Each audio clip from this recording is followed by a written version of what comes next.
Hola a todos, este es un 4 a la N agrícola y muy bien acompañado por Juan Rodolfo Wissner, presidente de ADAS. ADAS es la Asociación para el Desarrollo Agropecuario Sostenible y opera básicamente en La Libertad, ¿no? La mayoría son productores de Chavimochic. Pero Juan Rodolfo también representa a Aratos y Emission, que operan también en Lambayeque, en Olmos concretamente. Así que tenemos Lambayeque y La Libertad muy bien representada.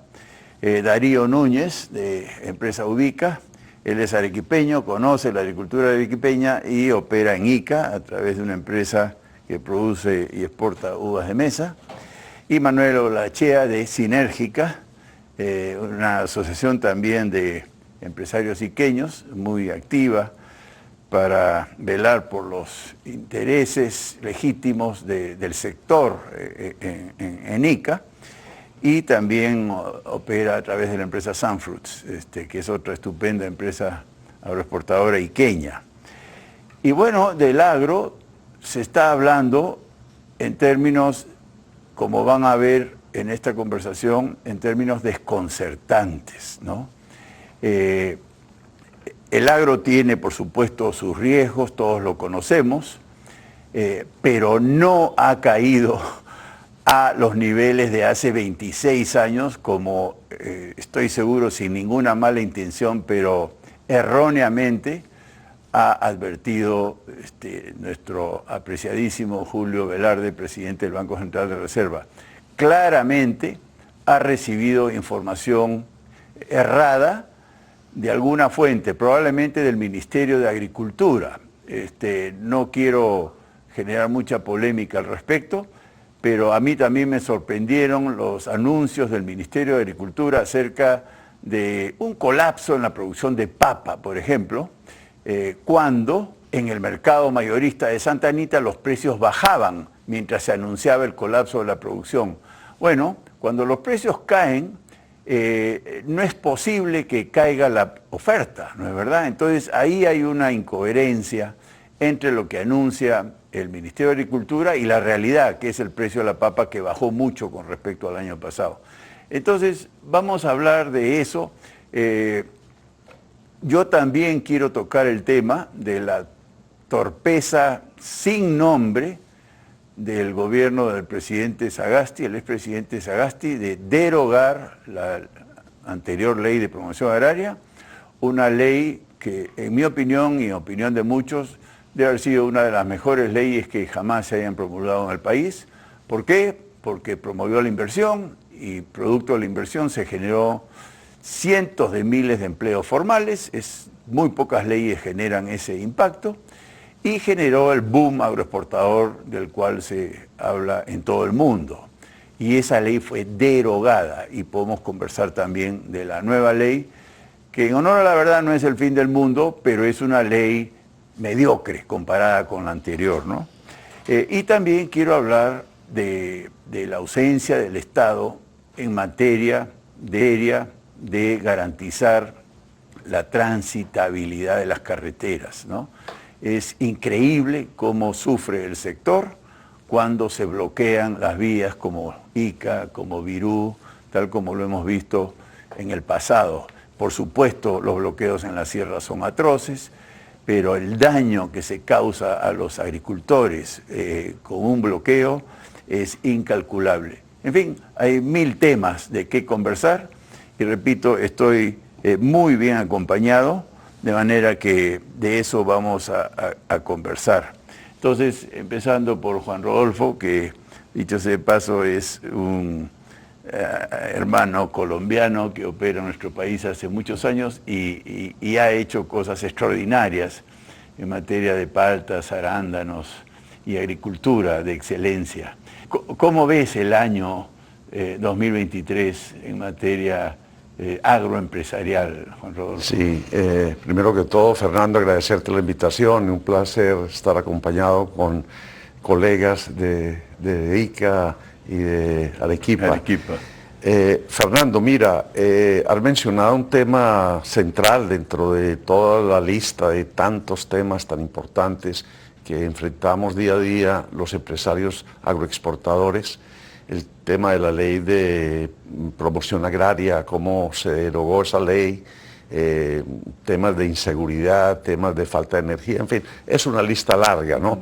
Seguramente tendremos ocasión de hablar sobre esos temas, pero ante tu pregunta específica, ¿cómo veo el año 2023 y posiblemente el 24? Debo decirte que en los 25 años que llevo yo en Perú, en el tema de la agroexportación, cuando yo llegué al Perú hace 25 años, se exportaban 300 millones de dólares y al final del año pasado pues llegábamos creo que a los 9.000 o 10.000 millones de dólares. Eso tiene un solo nombre con el cual uno podría definirlo, que se llama el milagro de la agroexportación peruana. En estos 25 años hemos visto una serie de desarrollos de distintos productos, empresarios de primer orden, de primera línea, y sorprendentemente todo este crecimiento se ha hecho en base a la reinversión. Yo no conozco personalmente ninguna empresa que haya repartido utilidades en 25 años. Todas las utilidades se han reinvertido, generando pues este gran crecimiento y generación de empleo. Ahora, por primera vez en 25 años, los números se convierten de azul a rojo. Nuestras empresas o están muy cerca del punto de equilibrio o están en rojo. Por primera vez la agroexportación peruana empieza a enfrentar una realidad muy peligrosa. Es un equilibrio inestable porque los costos han subido, los mercados en general, salvo unas excepciones, se vuelven mucho más complicados porque cuando los negocios son buenos, todo el mundo entra al negocio.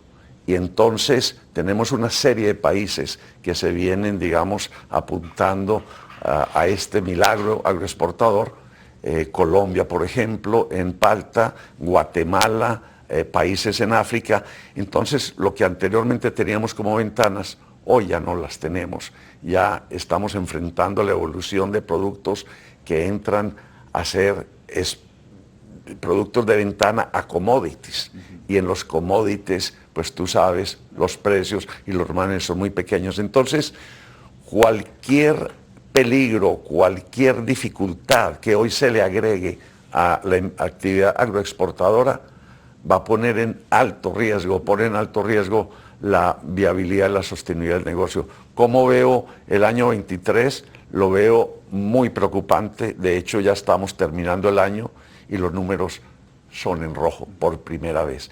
Eso trae una consecuencia muy grave, que vamos a ver cómo se maneja eso, es que los trabajadores no están bien informados sobre esta situación, entonces ellos están esperando distribución de utilidades como las han tenido siempre. Y hoy, cuando no las tienen y cuando hay procesos de reestructuración, precisamente buscando recuperar la rentabilidad que se está perdiendo, pues estamos frente a una situación que necesitamos explicarle a los sindicatos, a los trabajadores, al país y al gobierno. Claro.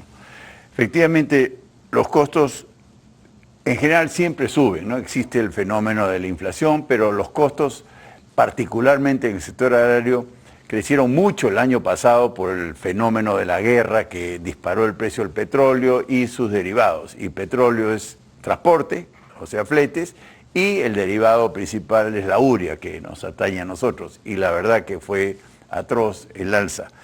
Pero, y ahí el gobierno no tiene nada de responsabilidad. Sin embargo, Manuel, yo quisiera que, como Sinérgica, nos comentes del impacto que ha tenido la modificación de la Ley de Promoción Agraria, o mejor dicho, la nueva ley, en materia de aportaciones a E-Salud. A mí me choca cómo el Estado peruano puede haber promulgado una ley que encarezca absurdamente los aportes a E-Salud sin ningún beneficio para el trabajador, ¿no? Porque prácticamente no usamos el servicio de salud por lo malo que es, ¿no? ¿Cómo ha visto Sinérgica este sobrecosto que significa pagar a salud mucho más de lo que corresponde? A ver, Fernando, nosotros desde Sinérgica, justamente el objetivo de la organización es interactuar entre las empresas y la población para buscar el bien común, el mejorar, el ganar todos y el ir creciendo conjuntamente. Y en las dos intervenciones que han tenido, las dos han tenido el mismo tema, acceso a la información, los problemas de acceso a la información. Y creo que eso es muy difícil de explicar para alguien que no conoce la agroindustria, explicar por qué esos costos han subido tanto. Entonces hay que comenzar explicando cómo es un trabajador del agro. Un trabajador agrícola puede entrar a trabajar un día en una empresa, trabajar 2 o 3 días, cambiar, irse a trabajar a otra empresa o estar trabajando una semana en una y una semana siguiente en otra empresa. Sí. Y eso es normal. Es totalmente normal. Hay políticos, perdón la interferencia, pero después te puedo pedir que sigas. Hay políticos que me dicen eso está mal, ¿no? Deberían estar permanente. Y tienen pues el chip de la oficina burocrática del ministerio donde efectivamente el funcionario se queda años en el puesto. Por supuesto. Sigue. Y es que además lo que no quieren decir es que muchas veces es el mismo trabajador el que decide ir. Claro. No es que la empresa dice ya no te necesito, Exacto. Sino que está en época de cosecha, recibe una mejor oferta laboral y tiene esa capacidad de abrir y buscar. Obviamente tiene sus pros y sus contras. Hay épocas en las que la necesidad de mano de obra es muy alta y se mueve muchísimo y hay una oferta y demanda que mueve los precios, y hay otras épocas en las que es más bajo y obviamente cuesta más trabajar. Aquí y en todos los países del mundo, porque es agricultura. En la agricultura es por temporadas. Entonces, este movimiento rápido de trabajadores, ¿cómo nos ha afectado?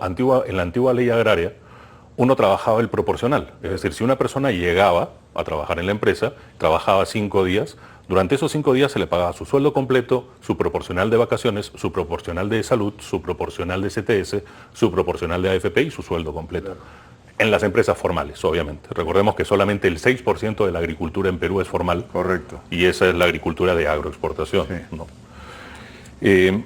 Ahora con la nueva ley, si un trabajador entra a trabajar un día, le tengo que pagar a salud el mes completo. Y si a la mañana siguiente se va a trabajar a otra empresa, la otra empresa le paga a salud el mes completo. Y así sucesivamente. Sí. Es más, un amigo me comentó que tenía un trabajador que entraba a trabajar el primer día de mes. Y después se retiraba porque ya tenía el salud pagado. Entonces, con eso ya tenía todo su mes pagado. Entonces, esos son los problemas del cambiar una ley de manera violenta, porque el cambio de la ley no se debió ni a una evaluación, ni a una necesidad real. Se basó muchísimo en la falta de conocimiento real sobre la situación, en una situación de violencia, bloqueos en las carreteras y básicamente extorsión. Entonces, estoy totalmente de acuerdo. El cambio de ley, la cual podía mejorarse, podía revisarse y podía cambiarse, sí, no se hizo como tocaba. Y lo más gracioso es que hoy en día nosotros en Sinérgica, yo personalmente participé en la mesa de diálogo y después hemos continuado con las conversaciones con los trabajadores, con los que formaron parte de esas huelgas, y hablando con ellos se les dice, mejoró tu situación en lo más mínimo. Claro. Es más, si revisamos el promedio salarial, en el 2019 me parece que eran 1.500 soles, en el 2020, para la agroindustria, para el trabajador de la agroindustria. En el 2022 estaba en 1.510, 1.520, perdón, en el 2021, antes del cambio de la ley. Y después del cambio de la ley, el que salió del año pasado, que es 2022-2023, 1.580.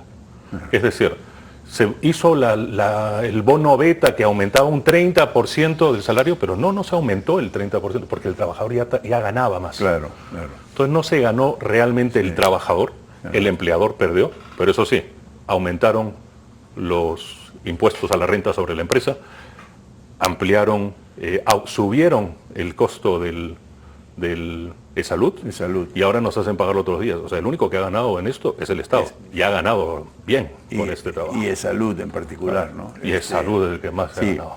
Yo quiero que los televidentes reciban este mensaje que acabas de comentar. Me parece lo más absurdo que un Estado pueda haber promulgado, ¿no? Afectar la competitividad de una industria afectar a los trabajadores de esa industria y beneficiar a un ente que no sirve. Sí. Fernando, y para cerrar, yo quisiera agregar algo que decía Manuel. Y ojalá en buena hora estos aportes que hace cada empresa por día, digamos, hubiera hecho para que Salud Ica sea el hospital de Dubái. Claro. Pero realmente nuestros trabajadores van a salud y los tienen 6, 8 meses sin que los atiendan. Entonces, realmente es para todos. Este tema yo veo, no para nosotros, sino para nuestros trabajadores, que es un insulto. Un insulto, sí. Yo quería cerrar esta idea con lo que comentabas de las opiniones de hace 26 años, de la peor agricultura. Yo no siempre he estado dedicado a la agricultura, regresé a la agricultura recién en el 2006, pero mi padre es agricultor, mi abuelo fue agricultor, y yo recuerdo de niño, a finales de los 80, principios de los 90, cuando exportábamos uva, y en esa época, es un poco más, eran 33 años, pero en esa época los trabajadores, las señoras venían a trabajar en hojotas, con los bebés a la espalda, trabajábamos al sol, no había packing house, enfriábamos la uva con hielo, los salarios eran ni siquiera en el sol, eran nuevos en Intis, no daba para vivir y la gente vivía en unas situaciones de miseria realmente atroces. Lo que tenemos hoy en día es una población que vive en otra realidad, una industria que está en otra realidad. Es decir, los números pueden haber caído este año, pero lo que hemos ganado en estos 26 años realmente es una situación que no podemos compararnos con esa época en lo más mínimo. Y sobre todo porque la gente ha cambiado, la situación de la población ha cambiado, y eso es lo más importante que tenemos que tener en cuenta. Sí, Darío, esto de que hemos retrocedido a 26 años atrás, yo quiero que me ayudes a aclarar. Eso no ha sucedido. Claramente es un año difícil, ¿no? Esto no lo vamos a negar, pero de ahí a retrotraer la situación actual a 26 años atrás, ese no es el caso. 26 años atrás lo acaba de describir Manuel y no estamos en esa situación. ¿Cómo ves la situación, digamos, para que se entienda que no estamos como hace 26 años? Mira, yo no sé de dónde sacaron las cifras de hace 26 años, pero yo veo que no hemos retrocedido en lo más mínimo. Quizá lo que está pasando es que estamos produciendo menos por los efectos climáticos que hemos tenido, estas temperaturas abruptas, pero lo que también es bien cierto que quizá los precios están acompañando este año. Estamos vendiendo un poco más de lo que vendíamos el año pasado en kilos, en precio, pero menos en kilos. Entonces está acompañando eso, pero volver 26 años para mí ha sido un levantamiento de polvo que a todos nuestros amigos, incluyendo la gente de los bancos, nos han llamado a nosotros qué es lo que estaba pasando, levantando polvo que creo que no debería haberse levantado el polvo. Entonces, hacer una alarma de esta envergadura, sobre todo viniendo de uno de los personajes más correctos, creíbles del Perú, creo que no debió darlo. Creo que quizá solo escuchó un lado y no escuchó los demás lados que deberían escuchar para sacar una conclusión de este tema, ¿no? Sí, yo creo que se ha basado en información del Ministerio de Agricultura, que igualmente, en mi opinión, están erradas las estadísticas, y se refiere a la papa, ¿no? La papa es un señor cultivo a nivel nacional y no ha caído porque los precios cayeron. Repito, ahí se han equivocado y es terrible cómo todo el sistema informático del país se basa en un anuncio que no refleja la realidad. Vamos a hacer un corte y seguimos con la tertulia.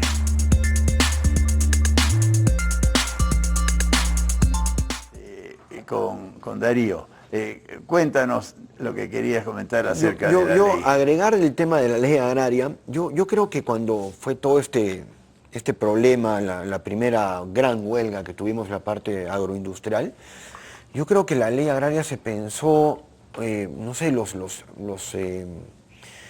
congresistas de época pensaron que solo producíamos uva, quizás arándanos y quizás palta, porque realmente los otros cultivos los condenamos a que sigan creciendo. A un productor de cebolla amarilla dulce, que Perú exporta 7.000 contenedores de cebolla dulce. Es un gran producto. Un enorme número. Sí. ¿Tú crees que los números les dan para ser formales, como estos, a un productor de páprica, a un productor de tomate? No les dan los números. Entonces, realmente lo que ha hecho la nueva ley agraria, en vez de seguir formalizando, que eso es lo que necesita nuestro país formalizar, es al revés. Al revés. Al revés. Yo tenía un dato real, que lo leí y me pareció increíble, que se los quiero transmitir, que lo dijo el de la director de la región, del director regional de la Dirección Regional de Trabajo y Promoción de Ica. Dijo que, así dijo, en la región Ica, según el Ministerio de Trabajo, tenemos un desempleo del 3.3%. Y según las mismas declaraciones del director regional, la informalidad bordea el 70%. O sea, Ica es una ciudad que no hay desempleo, pero el 70% son informales. Claro. Entonces, básicamente, la nueva ley agraria ha informalizado esto. Claro. Y eso hay que decirlo. Hay que decirlo. Y gracias por decirlo, porque eso ha ocurrido, así que quienes metieron la cuchara en el tema de la nueva ley y en derogar la anterior, ahí está el resultado. Han informalizado a buena parte de la agricultura y han alejado, ¿no?, a la pequeña y mediana agricultura que pretendía formalizarse a perpetuarse en la informalidad. Y otro punto más, Fernando. Sí. En el caso de nosotros, de la compañía que yo represento, desde esa huelga a hoy día no he crecido una sola hectárea. Ni una. Ni una. Simplemente porque no. Claro. Hablemos de la ley de aguas que querías comentar, Manuel. Una hermosa muestra de que igual que la ley agraria o la nueva ley agraria, está pensada para empresas y para empresas grandes. Actualmente, quieres hacer una reperforación de un pozo, por ejemplo, como agricultor, tienes que cumplir diferentes actividades que la ley exige. Estudios de impacto medioambiental, estudio de profundidad de los pozos, cuál es el nuevo proyecto, y una serie de condiciones en ICA que ningún pequeño agricultor las puede financiar. O sea, lo estás condenando directamente o bien a pasarse a la ilegalidad o a la informalidad, o bien a hipotecarse en una deuda para pagar unos estudios que al fin y al cabo habría que evaluar cuán relevantes o importantes eran hacerse, porque se hicieron pensando más en una gran empresa que en el pequeño agricultor. Y eso pasa lo mismo con el cambio de la ley laboral. El régimen laboral de la ley agraria, el nuevo régimen está pensado en grandes empresas, y además Darío tiene razón, es decir, un productor de cebolla va a ser bien difícil que pueda cumplir la ley. Bueno, depende, si tiene 1.000 hectáreas, pues a lo mejor por economía de escala. No es el caso, pues, ¿no? Pero un pequeño agricultor o una pequeña familia que quiere dedicarse a la agroexportación, porque a mí siempre me ha molestado que acá la agroexportación se vea como algo de grandes empresas. Se van a España, se van a Francia, se van a Italia, se van a países que, no Argentina, que digamos es soya a nivel mecanizado, pero van a países que desarrollan la agricultura y básicamente todos son cooperativas con pequeños productores asociados ante su necesidad y generando las empresas más grandes de producción de fruta de Europa. Entonces no es un tema de tamaño, no es que tienes que ser un millonario de miles de hectáreas para ser un productor agrícola de exportación. Si tienes las normas y tienes el apoyo y el sustento del Estado, puedes dedicarte a hacer la agricultura para el cliente que mejor te parezca, o el cliente local o internacional. Pero si no modificamos las leyes para que estén dirigidas a eso, incluyendo la ley de aguas, la ley de contratación, o sea, la ley agraria, no vamos a... ley de aguas te refieres al tema de la permisología, sobre todo el tema de pozos y... No solo la permisología, o sea, hay una fuerte...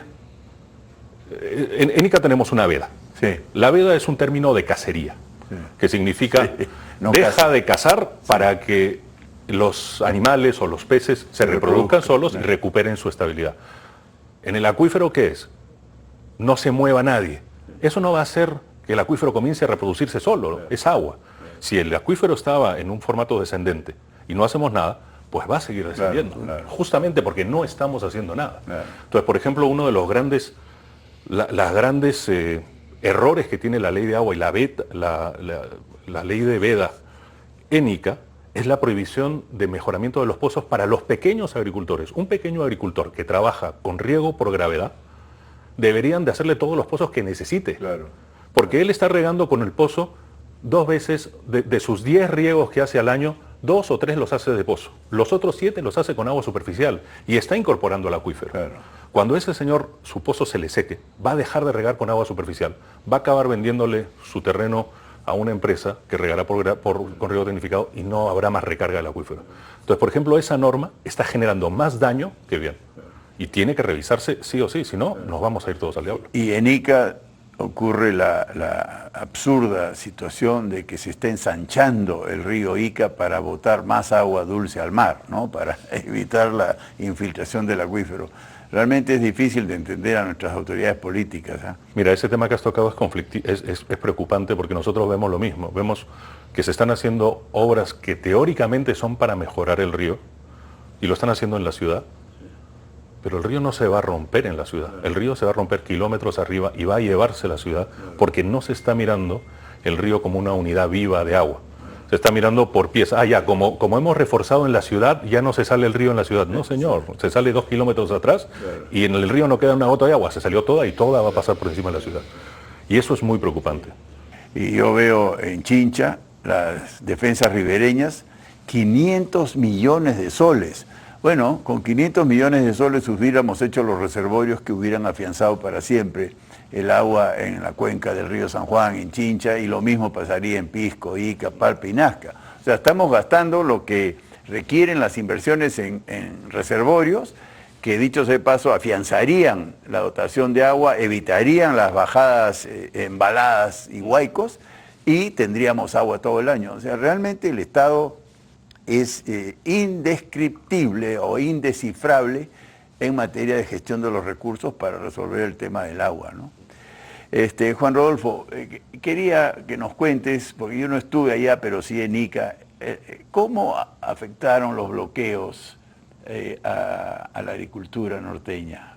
Sí, mira, yo creo que ese es un tema absolutamente delicado. A nosotros un día de paralización de la carretera nos vale mínimo $1 millón diario. O sea que si nos paran la actividad 8 días, son 8 millones, como fue 8 o 10 millones. Y si fuesen 20 días, como fue en el 2019-2020, pues estamos hablando de $20 millones. Esta situación es altamente preocupante porque obviamente cuando tú tienes de forma tan concentrada una masa productiva, una masa de riqueza, una masa laboral tan grande, pues esto se vuelve un objetivo político, ¿no? Y los políticos llegan y hacen discursos como, por ejemplo, prometerle a los trabajadores en una plaza pública que esas tierras de Chavimochic son tierras de ellos y que próximamente ellos van a ser los dueños de eso y que en el entretanto paran la carretera, ¿no?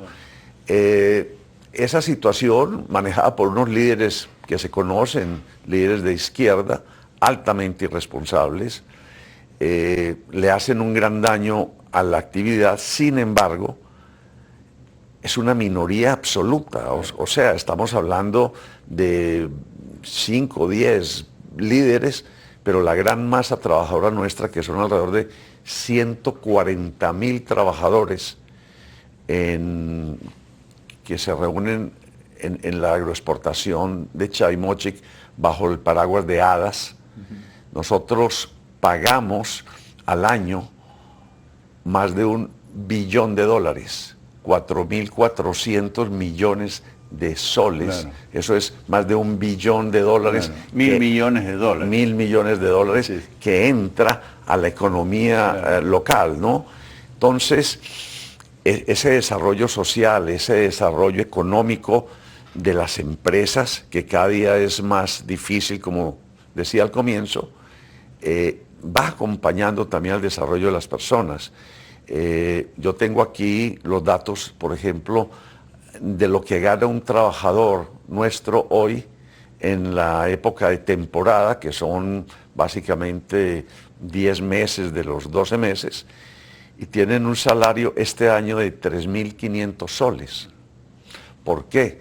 Porque hay algo que no se conoce, y es que las empresas trabajamos el tema de los bonos por productividad.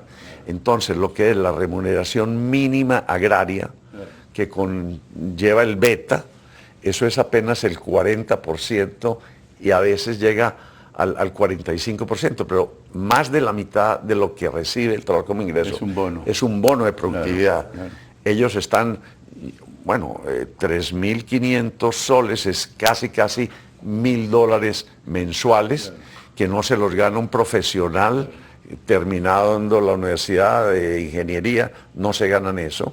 Entonces, la gente sabe y entiende que este desarrollo es un desarrollo que va de la mano de un diálogo entre la empresa y los trabajadores. Entonces, esos paros atentan no solamente contra las empresas, sino contra los mismos trabajadores que dejan de percibir un ingreso por 1 o 2 semanas, que obviamente les hace un gran daño, ¿no? Así es, Darío, seguimos con los... Tú estás pues en Barrio Chino, tú estás en La Candela.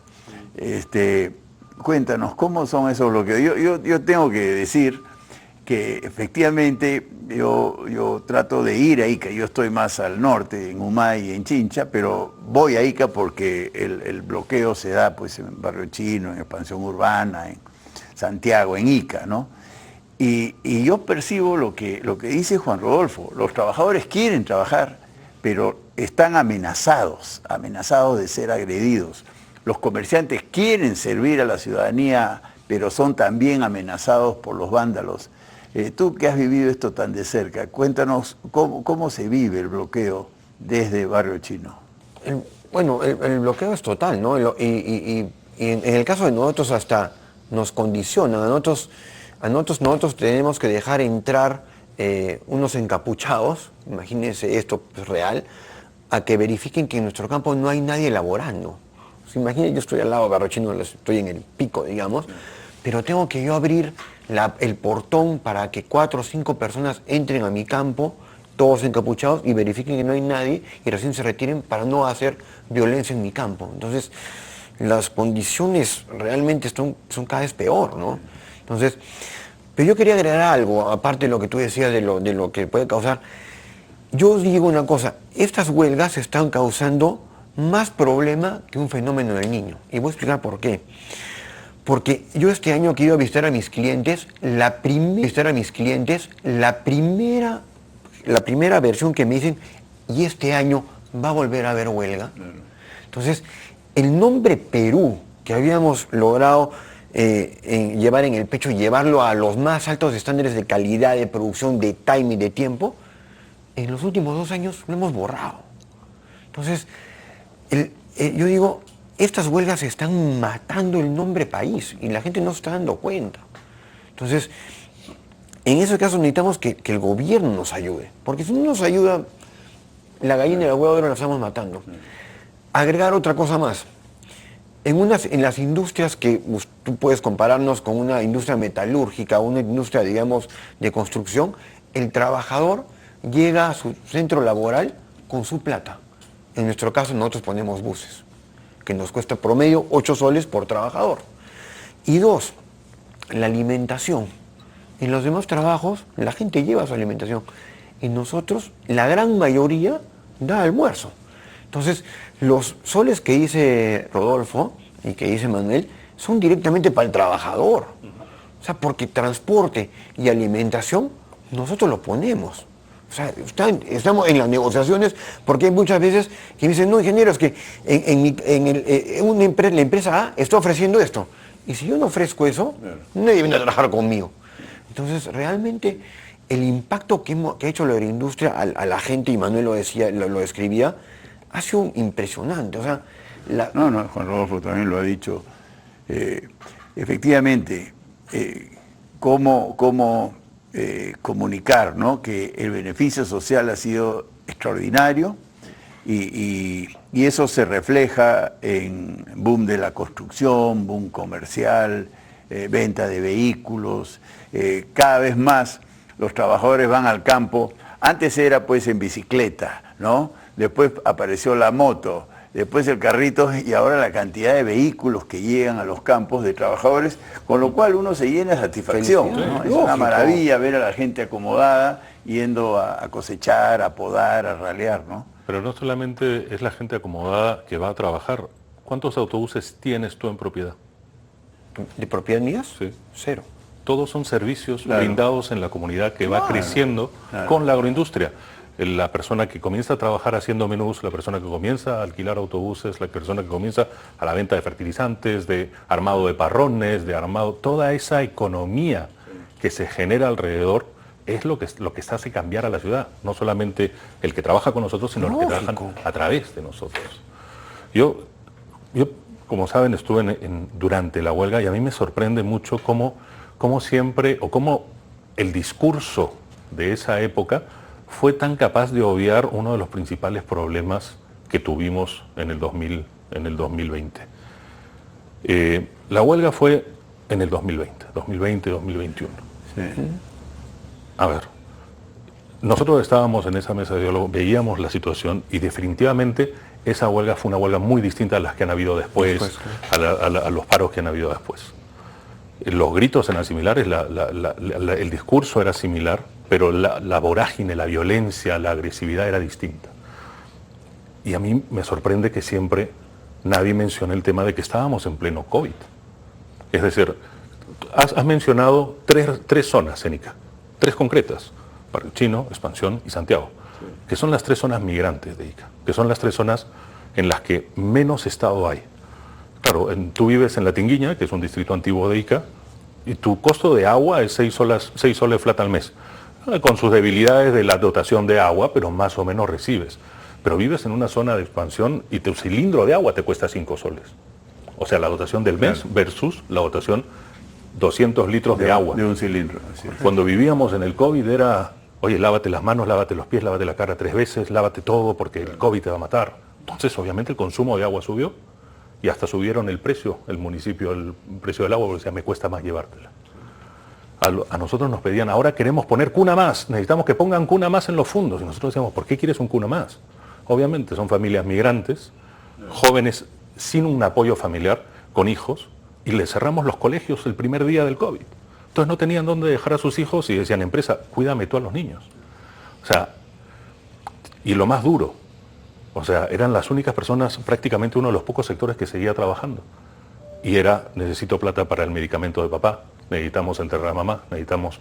Entonces comenzó a llegar una necesidad financiera muy, muy fuerte hacia estos trabajadores, que obviamente yo entiendo la situación de necesidad en la que estaban, que los llevó a ese grado de violencia, pero fue dirigido por temas políticos. Y tú has mencionado algo con respecto a la izquierda, que es contra la empresa. Dice, es que hay un principio en la izquierda y es que la agricultura tiene que ser para consumo interno. O sea, simplemente es que no estamos dentro... Esa agricultura de subsistencia tiene que ser para consumo. Primero hay que asegurar el consumo interno, entonces la agroexportación, que es un modelo que triunfa, que está sacando a la gente de la pobreza, que está creando nuevos trabajos, que está creando nueva industria en paralelo, pues es un enemigo del formato de la izquierda. Es tan simple como eso. De acuerdo. Sí. Solo para, en un minuto, antes de entrar al break, ¿cuál fue la diferencia, según tú, entre la primera huelga y las subsiguientes? ¿Por qué dices que ha cambiado el sentido de la huelga?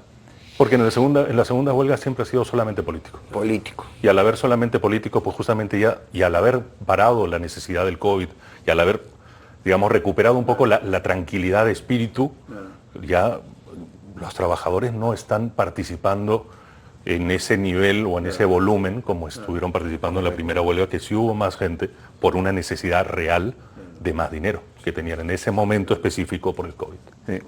Bueno, antes de entrar al intermedio, los políticos están azuzando estas huelgas, ¿no? Y le están haciendo un daño atroz a los trabajadores, al país y a todos, ¿no? Vamos a un corte y volvemos.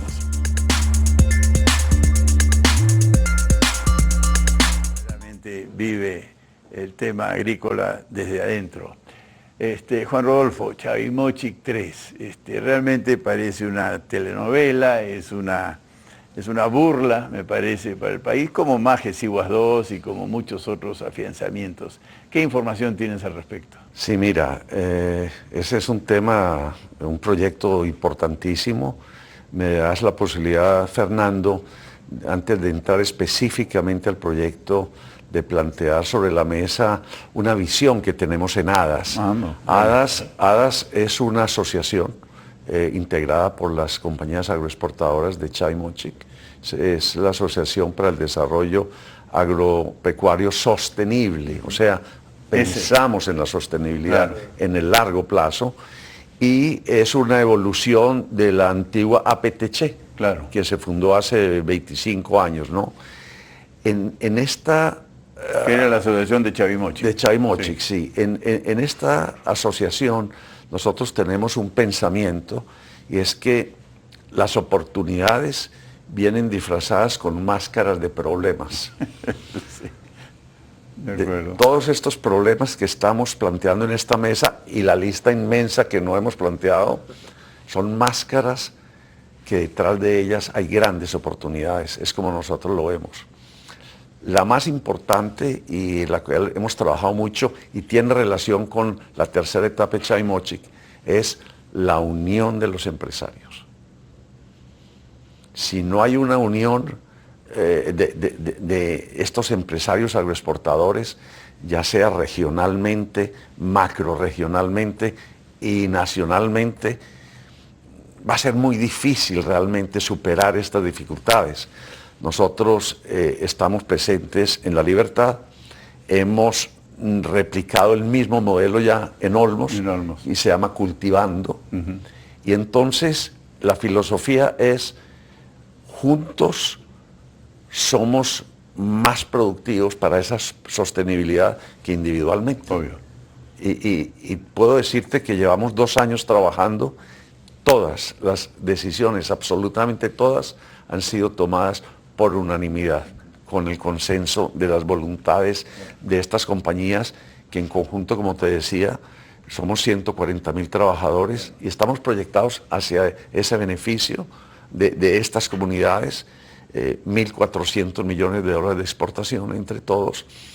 Y en el proyecto Chavimochic ha sido y es una de las mayores prioridades que tenemos en ADAS, y hemos contribuido muchísimo a llegar hasta donde hemos podido llegar el día de hoy. Chavimochic tiene una connotación más allá de la agricultura, y es que es el agua de Trujillo. Así es. Donde se acabe el agua o haya un corte, Trujillo se queda sin agua. O sea, es un tema de una importancia muy grande. Y tengo que decir que hemos encontrado un gran apoyo de los congresistas de La Libertad, que son 6.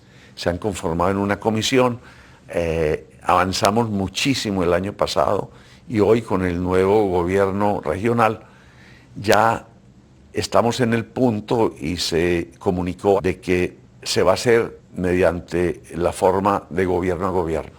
Ya hay 2 gobiernos, creo que es el gobierno de Canadá y el gobierno inglés, que han mostrado ya mediante una comunicación una carta compromiso de participar en la licitación, y se ha dicho que a finales en 2 meses o 3 meses ya va a empezar este proceso formal. O sea que tengo que decir que, y es una autocrítica para nosotros los empresarios, que también tenemos mucho que mejorar y mucho que resolver, no solamente echarle el agua sucia al gobierno, porque hemos encontrado que en el Congreso, cuando se entiende, cuando se procesa la información de forma correcta, es muy difícil ir en contra del desarrollo del país. Entonces, creo que nos ha faltado a nosotros también un esfuerzo de explicar. Invitamos a los congresistas a visitar nuestras operaciones, a los periodistas, a los líderes sociales. O sea, estamos integrando esa red, porque cuando hay falta de información, cuando hay falta de comunicación, cuando no hay respeto entre las partes, pues nada camina y todo se vuelve una crisis, y estamos caminando en eso. Somos optimistas. Otro tema que me permito ponerlo sobre la mesa, que es para mí el más grave de todos, el problema más grave de todos, y lo digo porque lo viví en Colombia personalmente, es el tema de la seguridad. En un sitio donde no hay seguridad, no hay desarrollo. Alguna vez vino el presidente de Colombia, Álvaro Uribe Vélez, a quien conozco, y conoció el milagro de la agroexportación, la conoció ahí, y me dijo: Juan Rodolfo, ¿y esto cómo lo lograron hacer? Y yo le dije: presidente, muy fácil, con seguridad. Porque aquí la gente viene, trabaja, no hay ni guardaespaldas, ni secuestros, ni cosas de esas, como las había o las hay en Colombia. Entonces, ese tema de la seguridad, en donde vemos que día a día nosotros tenemos robos en nuestras fincas todas las semanas. Tenemos un nivel de robos de más de $1 millón al año ya. Vamos a la fecha, posiblemente lleguemos a algo más. Y tengo que decirte que la respuesta del ministro del Interior ha sido excelente. O sea, cuando uno es capaz de transmitir correctamente las necesidades a las altas esferas, se encuentra una reacción positiva. Entonces, creo que es una invitación a nosotros como empresarios, ver cómo podemos educar, explicar e invitar a todas las fuerzas que participan en esta industria, Fernando. Y yo soy muy optimista. En esta misma casa, Canal N, hace 23 años me invitó el señor Altaos. Y me dijo: bueno, señor ingeniero, ¿y usted cómo ve las exportaciones de este país, que en este momento son $400 millones? Y yo en ese momento me atreví a decirle: mire, este país tiene unas condiciones tan importantes. Nosotros estábamos desarrollando Camposol en ese momento, y le dije: en 4 años vamos a tener $4.000 millones. Y me dijo: no se ha exagerado, usted está equivocado, eso es imposible. Bueno, 25 años tenemos 10.000. Y ahí está el potencial. La inversión en infraestructura que ha hecho el país, por ejemplo, con Chaimochi, $1.000 millones, ha generado al año, todos los años 1.200, 1.400. Entonces, si esto uno pudiera explicarlo, digamos, de forma continua, permanente, el beneficio a las entidades, a las autoridades, vas a terminar poniéndolos del lado del desarrollo del país, ¿no? Así es, muy interesante.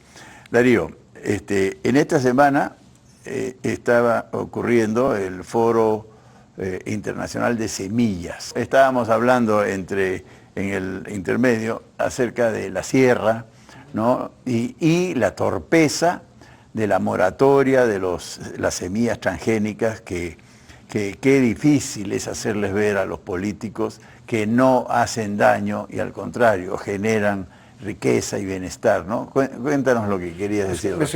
Yo quería decir que ahí debería estar apuntado la gran llamada reforma agraria, en el cual los agricultores pequeños puedan desarrollarse.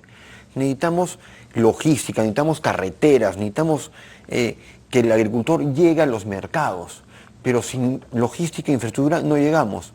Y una de esas, para mi punto de vista, es desarrollar o aprobar los cultivos transgénicos. Claro. Ya el agricultor, que dicho sea de paso, ya están sembrando maíces importados por los pollos, lógico, y por supuesto están sembrando maíces transgénicos. Y por último, Fernando, claro, que el mismo agricultor tenga la opción de decidir. Claro. Si el agricultor quiere seguir sembrando las papas nativas porque cree que con eso gana dinero, y el otro que lo siga haciendo. Claro. Pero démosle la oportunidad a los demás agricultores producir esas nuevas semillas. Claro. O sea, no podemos estar siguiendo sembrando semillas de hace 60, 70 Bueno, el algodón años. Desapareció porque no podemos competir con el algodón transgénico. Correcto. De nuestros vecinos. Pues, entonces, claro, démosle la oportunidad y que el mismo productor sea capaz de poder decidir. Entonces, yo siempre me peleo con dicen, no, pues que tú que quieres matar, que ya no produzcan la papa nativa. Digo, no, quizá al productor de papa nativa habría que pagarle más plata para que él sea gane dinero y sea competitivo cuando compita contra su vecino que está produciendo papa transgénica. Entonces, démosle la oportunidad al agricultor, como a nosotros el Perú nos ha dado de producir paltas, arándanos, uvas. Por favor, permitamos que la sierra y la selva se desarrolle. Y creo que por ahí viene el tema. Sobre todo maíz, algodón, que está tan diseminado. Manuel, tú que estás en la candela, ¿cómo se resuelve el problema del acuífero de Ica teniendo tanta agua que botamos al mar? Ustedes lo han estudiado mucho. ¿Por qué no podemos llevar agua a Villacurí? La verdad que explícanos qué es lo que está pasando. Mira, comenzando por el comentario que hiciste antes sobre Chavimochic. ¿Sabes de qué año fue Chavimochic? Se planteó como proyecto y comenzó 1960. 60, ¿no? Majesiguas, también por ahí. 1960. Choclococha, que es de lo que vivimos en Ica, 1950. Sí. El proyecto Olmos, sí, tiene 80 1924. Sí, claro. Charles Sutton lo comenzó. O sea, estamos hablando del siglo pasado. Ya dentro de poco van a ser todos los proyectos de desarrollo de agua de la costa, van a ser del siglo pasado. ¿Y cuál es nuestra realidad? Y es que la gente no lo está entendiendo.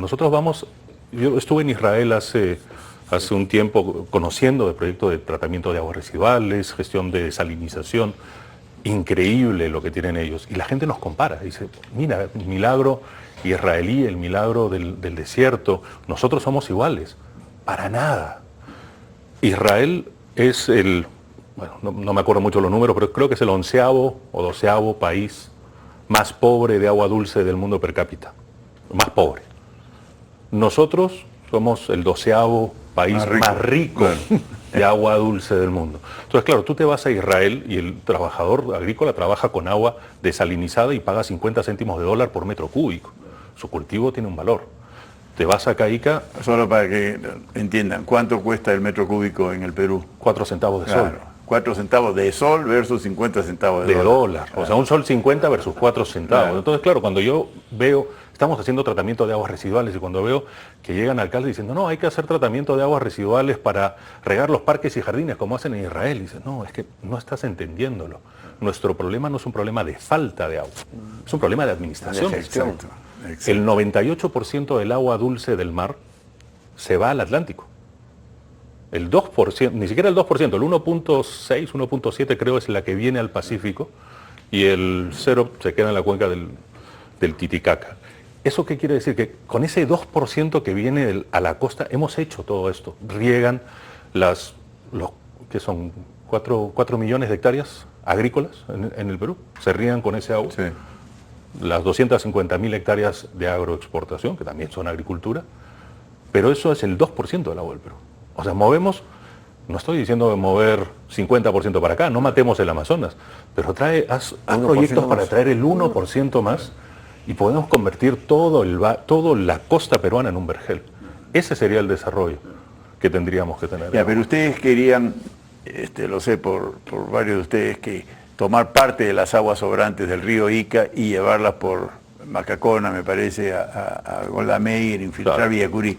Y que es agua que pone en riesgo la ciudad de Ica y ni por esas las autoridades son capaces de facilitar esa toma. Mira, antiguamente en Ica, para que se hagan un poco la idea los telespectadores, los caudales de agua se miden por litros por segundo o metros cúbicos por segundo. El río Ica tiene un volumen de 270, 280 metros cúbicos de seguridad. Claro. Tú subes de 280 metros cúbicos por segundo para arriba inundar. Y estás en riesgo. Subes de 300 y revientas. Antiguamente, cuando abrías las acequias de riego que habían de la ciudad de Ica para arriba, si las abrías todas en conjunto, la Chirana, la Macacona, la Quilloay, la Acequia Nueva, la Toledo, la Mochica, bueno, si abrías todas esas podías desalojar 100 metros cúbicos por segundo. Sí, podías reducir, si venían 400 metros cúbicos lo podías bajar a una zona de seguridad. Hoy en día si abres todas las acequias no llegas ni a 40. Entonces el hecho de no poder manejar nuestras aguas es un peligro. Y el otro problema es que el agua baja y si no se usa, se va al mar, se pierde. Entonces lo que estamos diciendo y estamos intentando es entender que el agua tiene que quedarse en el suelo. Y quien sea que la consuma, ganan todos. Claro. Si nosotros conseguimos infiltrar las aguas en exceso superficiales al acuífero, ganan los pozos de agua poblacional, ganan los pozos de los pequeños agricultores y obviamente ganan los pozos de los trabajadores de la agroexportación. Villacurí, si movemos agua excedentes, y esto es algo que siempre hay que tener en cuenta, siempre hablamos de excedentes. Una vez está cubierta la necesidad de la agricultura tradicional, que es con la que comemos todos, o sea, sin eso no tenemos comida. Entonces es lo primero. Lo que sobra, en vez de tirarlo al mar, lo que queremos es decir, movámoslo, usémoslo en Villacurí para que descansen los pozos. Usemos agua superficial en Villacurí y descansarán los pozos y el acuífero de todos, de la que bebemos todos en el agua poblacional, también se va a ver beneficiado. Entonces, a lo que voy es, si nos dejan hablar entre agricultores, yo estoy seguro que nos pondremos de acuerdo mucho más rápido que si intentan políticos definir cuál es nuestro sentido. Déjennos participar en la política activa entre usuarios, no entre representantes de grupos políticos o quiero ser un político a futuro. Hablemos entre nosotros porque lo que descubrí también hablando en las huelgas es que la gente tiene ganas de hablar y hacerse entender. No somos ¿saben qué? La historia de Colombia es una historia violenta y gracias a Dios en el Perú todavía no hemos hemos superado esa etapa de violencia que tuvimos en nuestra historia. Y el pueblo no quiere violencia, la gente ni los empresarios. Entonces, sí queremos hablar. Yo creo que tenemos que aprovecharnos de eso. Hoy, bueno, ha sido una tertulia muy entretenida, muy productiva. Yo les agradezco muchísimo. Quiero cerrar nomás comunicando que el futuro es prometedor. Prometedor porque Perú es súper competitivo, mucho más competitivo de lo que uno se imagina. Tenemos abundante agua que estamos mal utilizando, estamos desaprovechando, hay que aprovecharla. Y suena cruel, pero Chile se cae por sequía. Esa es sequía de verdad, la nuestra no es sequía. Entonces cae un gigante como es Chile, cada vez producen menos palta, menos uva, menos frutas en general. Y le está dejando al Perú un espacio. Y después acaba de ocurrir un evento que muy pocos peruanos han tomado conciencia, que es un huracán devastador en California, y California es otra fuente de producción frutícola colosal en el mundo, y la producción de uva californiana se ha destruido en estas semanas, y todo eso son oportunidades para Perú. Yo sí creo que el agro peruano tiene que seguir, va a seguir, y vamos a triunfar como lo hemos venido haciendo. Sin embargo, sí quiero recoger de esta mesa la ley agraria, la nueva, es una ley absurda en materia de un sobrecosto ridículo, que es el de beneficiar a salud y perjudicar a los trabajadores. Y yo sí recomiendo volver al sistema anterior donde se pagaba proporcionalmente y no encarecer absurdamente. Insisto, ese no es todo el problema, pero es un problema que se agrega a la situación. Así que muchas gracias por esta tertulia y que Dios nos bendiga. Muchísimas gracias.